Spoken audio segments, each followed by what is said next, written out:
নমস্কার বন্ধুরা, কেমন আছেন আপনারা? আশা করি সবাই ভালো আছেন, সুস্থ আছেন। জয়ের রান্না বান্নাতে আপনাদের সবাইকে স্বাগত। আজ আমি আপনাদেরকে সম্পূর্ণ নিরামিষ পদ্ধতিতে পটলের দোরমা তৈরি করে দেখাবো। পটলের দোরমা তো অনেকে অনেক রকমভাবেই তৈরি করে থাকে। আমি আপনাদেরকে সবথেকে সহজে কীভাবে বানাবেন সেটাই দেখাবো।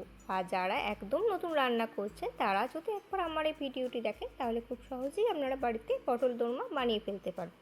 খেতে কিন্তু কোনো অসম্ভব সুন্দর। পটল শেষ হওয়ার আগে ঝটপট করে একবার আমার রেসিপিটি আপনারা বানিয়ে নেবেন। খেতে দারুণ হয়। তো পুরো ভিডিওটি দেখার জন্য অনুরোধ রইল আপনাদের কাছে, স্কিপ না করে। আর আজকের রান্না আপনাদের যদি ভালো লেগে থাকে তাহলে অবশ্যই একটা লাইক করে দেবেন। আর যদি আমার চ্যানেলে আপনারা প্রথমবার আসেন তাহলে চ্যানেলটিকে অবশ্যই সাবস্ক্রাইব করে নেবেন। তো চলুন শুরু করি আজকের রান্না।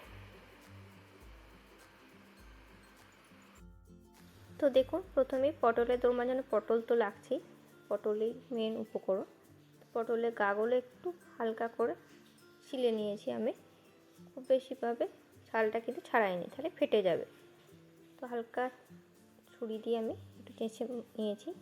আর যেদিকে ভেতরে পুরটা পড়বে তার জন্য দুদিকটাই আমি ফুটো করিনি, একটা দিক আমি এরকম গোল শেপে কেটে নিয়েছি। কেটে নেওয়ার পর একটা চামচের পেছনটা দিয়ে এরকমভাবে একটু খুঁড়ে নিচ্ছি ভেতরটা, তাহলে ভেতরের যে দানা দানাগুলো ভাবটা আছে, বিচিগুলো, সেগুলো সব বেরিয়ে যাবে। আপনারা ছুরির সাহায্য করতে পারেন, চামচ বা ছুরির যেটা সুবিধা হয় সেইভাবেই আপনারা সেটা দিয়ে একটু ভেতরটা এরকমভাবে পুড়ে দেবেন।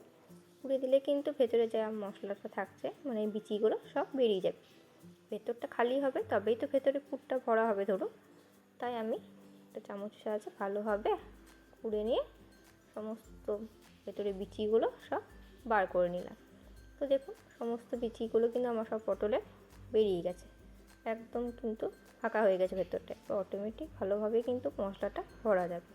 তাহলে আগে প্রথমে পটলগুলো চলুন একটু ভালো করে আগে নুন হলুদ দিয়ে আগে পটলগুলো ভেজে নিই। ভাজার জন্য কড়াইয়ে আমি 4 চামচ সর্ষের তেল দিয়ে দিয়েছি। তেলটা গরম হয়ে যাওয়ার পর পটলগুলো এবার তেলের মধ্যে দিয়ে দিলাম। আর দিচ্ছি স্বাদ মতো লবণ। পটল ভাজার ক্ষেত্রে হলুদ দেবো না, হলুদ দিলে কিন্তু পটল কালো হয়ে যায়, তাই আপনারাও হলুদটা একটু অ্যাভয়েড করবেন। একটু লবণ দিয়ে একটু নাড়াচাড়া করে লাল করে একটু ভেজে নেবেন, খুব বেশি ভাজবো না। বেশি ভাজলে আবার পটলগুলো একটু নেতা নেতা ভাব চলে আসবে, মানে নরম হয়ে যাবে, তাহলে কিন্তু ভেতরে পুরগুলো পড়তে অসুবিধা আছে। সেক্ষেত্রে একটু জাস্ট লাল রং ধরলেই পটলগুলো তুলে নেবেন। ওই 2-3 মিনিট ভাজলেই হবে। তো দেখুন, 2-3 মিনিট ভাজার পর একটু লাল রং ধরে গেছে, ব্যাস পটল ভাজা হয়ে গেল। এরপর পটলগুলো আমি তেল থেকে তুলে নেব। পটলের দোরমাতে পটলের ভেতর যে পুরটা দেব, সেই পুরের জন্য আমি এখানে আলু নিয়ে নিয়েছি, সেদ্ধ আলু 200 গ্রাম মতো আলু একটু টুকরো করে কেটে কুকারে 2টো সিটি মেরে নিয়েছি, ভালোভাবে সেদ্ধ হয়ে গেছে। সেই সেদ্ধ আলুটাই আমি হাতে করে একটু সেনে নিচ্ছি, ভালো করে মাখিয়ে নেব। আপনারা চাইলে হাতের সাহায্য না করে চামচের সাহায্য করতে পারেন। ভালোভাবে মেখে নেবেন যাতে দলা দলা ভাবটা না থাকে, পুরো যেন মসৃণভাবে আলুটা মাখা হয় ভালোভাবে। তো আলু মাখা হয়ে গেল। এরপর ওই আলু মাখার মধ্যেই দিচ্ছি 1/2 টেবিল স্পুন লবণ দিলাম। আলু সেদ্ধর সময় লবণ দিইনি, তাই এখনই লবণটা দিলাম। আর 3টে কাঁচা লঙ্কা একটু কুচি করে দিলাম। আপনারা যেমন ঝাল খাবেন সেই পরিমাণে ঝালটা দেবেন। আর দিচ্ছি 1/2 টেবিল স্পুন চাট মশলা, আর 1 চামচ দিচ্ছি ঘরের তৈরি রোস্টেড ভাজা মশলা। এই সব কিছু ভালোভাবে আমি মাখিয়ে নেব। আর একটু দেবো 150 গ্রাম মতো ছানা, জল ঝরানো ছানা। আপনাদের বাড়িতে যদি পনির থাকে সেক্ষেত্রে পনিরটাও ম্যাশ করে দিতে পারে। যেহেতু এটা পেঁয়াজ রসুন দিচ্ছি না, সম্পূর্ণ নিরামিষ পদ্ধতিতে করছি, তাই এইটাই আমি পুর হিসাবে ব্যবহার করব। আপনারা চাইলে অন্যরকমও পুর দিতে পারেন, তবে এটা সবথেকে সহজ, খুব ভালোভাবেই কিন্তু তাড়াতাড়ি খুব সহজে বানানো হয়ে যায়। তো দেখুন, আপনাদের সঙ্গে গল্প করতে করতে আমার কিন্তু আলুটা ভালোভাবে মাখানো হয়ে গেল, একদম পুরটা আমার রেডি।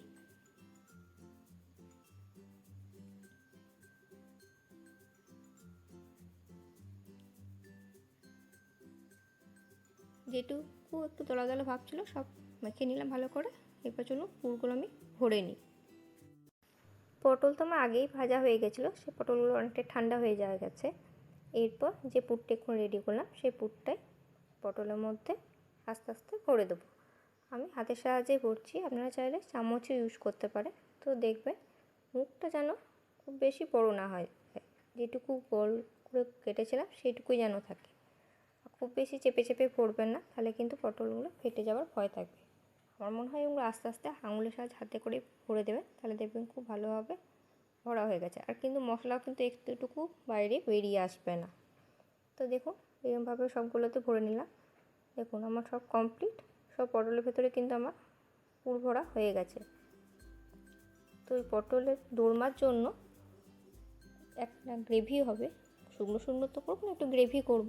তো তার জন্য 2 বড় সাইজে টমেটো কেটে নিয়েছি, 2 কাঁচা লঙ্কা আর 1 ইঞ্চি আদা। এইটার একটা চলুন আগে চটপট করে মিহি পেস্ট আগে তৈরি করে নিই। তাহলে চলুন এবার গ্রেভিটা করে নিই। তো পটল ভেজে তুলে নেওয়ার পর যে তেলটা অবশিষ্ট ছিল সেই তেলেই আমি একটা গোটা তেজপাতা, একটা শুকনো লঙ্কা একটু কুচি করে দিলাম আর 1/2 টেবিল স্পুন 5 ফোড়ন দিলাম। তো এটাই ফোড়ন হিসাবে ব্যবহার করছি। তো ফোড়নটা অনেকটাই ভাজা ভাজা হয়ে গেল। এরপর যে টমেটো, আদা আর কাঁচা লঙ্কার একটা মিহি পেস্ট তৈরি করেছিলাম, সেই মিহি পেস্টটা এবার এর মধ্যে দিয়ে দিলাম, এই তেলের মধ্যে। তো এর একটু নাড়াচাড়া করে নিই। তো এর মধ্যে এবার কিছু শুকনো মশলা, গুঁড়ো মশলা অ্যাড করব। তো তার জন্য দিলাম 1 চামচ মতন দিলাম হলুদ গুঁড়ো, 1 চামচ জিরে গুঁড়ো আর 1 চামচ ধনে গুঁড়ো। ব্যাস এই কটাই মশলা। তো এটা একটু ভালোভাবে নাড়াচাড়া করি, ওই 3-4 মিনিট একটু নাড়াচাড়া করে নিলেই ভালোভাবে ফুটে যাবে মশলাটা। তো দেখুন 2-3 মিনিট ফুটে যাওয়ার পর অনেকটাই ফুটে গেছে। এরপর এর মধ্যে দিয়ে দিচ্ছি স্বাদ মতো লবণ আর স্বাদ মতো চিনি দিলাম। মশলা কষানোর সময়তেই যদি একটু চিনি দিয়ে দেন না, সেক্ষেত্রে দেখবেন কালারটাই একটু চেঞ্জ হয়ে যায়, একদম কালারটা অন্যরকম কালার চলে আসে। তো এটাও একটু 2-3 মিনিট একটু নাড়াচাড়া করে নিই, মশলাটা একটু ভাজা হয়ে যায়। তো দেখুন মশলা থেকে কিন্তু আপনা আপনি তেল ছেড়ে দিয়েছে। এরকম মশলা থেকে আপনা আপনি তেল ছেড়ে দিলে বুঝবেন মশলাটা ভাজা ভাজা হয়ে গেছে। তো মশলাটা অনেকটাই ভাজা হয়ে গেছে। এই মশলাটার মধ্যে একটু জল দেবো। তো যে ছানা চাকার জলটা ছিল, মানে ছানা ঝরানোর যে জলটা ছিল, সেই জলটাই আমি ফেলিনি, সেই জলটাই এবার মশলার মধ্যে দিয়ে দিলাম। তাহলে টেস্টটা একটু অন্যরকম হবে। তো এটাও একটু ওই আরও 2 মিনিট মতো একটু নাড়াচাড়া করে নিই। গ্রেভিটাতে আরও 1 কাপ জল দিয়ে দিলাম আমি। জল দিয়ে এই 2 মিনিট একটু ফুটতে দিলাম, যাতে জল দেওয়ার পরও মশলাটার মধ্যে ভালোভাবে মিশে যায়। তো 2-3 মিনিট ফোটার পর একদম কিন্তু রান্না আমার শেষের দিকে হয়ে এসেছে। এরপর উপর থেকে একটু রোস্টেড কাসুরি মেথি দিয়ে দিলাম আর দিচ্ছি 1 চামচ গরম মশলা গুঁড়ো। যেহেতু এটা সম্পূর্ণ নিরামিষ পদ্ধতিতেই আমি করলাম, আপনারা দেখলে। আর নিরামিষ রান্নাতে ঘি বা গরম মশলা গুঁড়ো দিলে কিন্তু তার স্বাদ একটু অন্যরকম হয়ে যায়। তো গ্যাসের ফ্লেমটা আমি অফ করে দিয়েছি। অফ করে আপনারা গরম মশলা গুঁড়ো দিন বা ঘি দেন, সেটা গ্যাসের ফ্লেমটা অফ করে দেবে। তো একদম হয়ে এসে যাওয়ার পরে আমি গরম মশলা গুঁড়োটা দিই। এরপর যে পটলের পুর করে রেখেছিলাম পটলগুলো, সেইগুলো সব গ্রেভিটার মধ্যে দিয়ে দিলাম। গ্যাসের ফ্লেমটা অফ করে আপনারা দেবেন। এটা দিয়ে ফুটানোর আর কোনো দরকার নেই, কারণ দুটোই পুরো রেডি হয়েছিল রান্নাটা।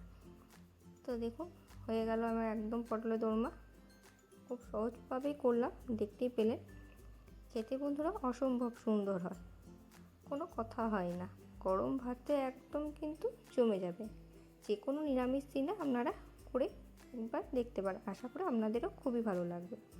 দেখতে দেখুন কত লোভনীয় লাগছে, খেতে বন্ধুরা সত্যি অসম্ভব সুন্দর হয়।